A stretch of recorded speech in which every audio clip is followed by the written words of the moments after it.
नमस्कार students. Finally वो time आ गया है जब आप जेई अटेम्प्ट करने वाले हैं।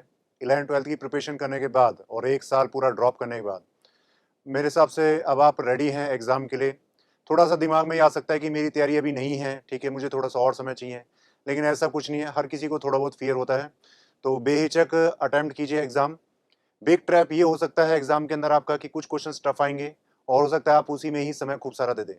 तो जो सब्जेक्ट आपका सबसे ज़्यादा स्ट्रॉन्ग है, सबसे पहले उसको अटेम्प्ट कीजिए और जितना भी पेपर है एक बार सबसे गो थ्रू हो जाइए और इजी क्वेश्चंस को सबसे पहले टारगेट कीजिए, क्योंकि टफ क्वेश्चन और इजी क्वेश्चन दोनों आपका सेम आपको मार्क्स देने वाला है। तो wish you all the best. Thank you so much. All the best बच्चों। All the best students.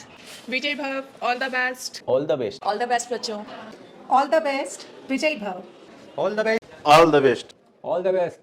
Vijay Baba. All the best बच्चों। Best of luck.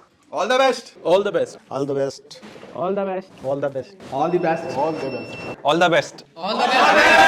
All the best. All the best बच्चों। All the best. All the best. All the best। आकाश बायजूस विजय भवा।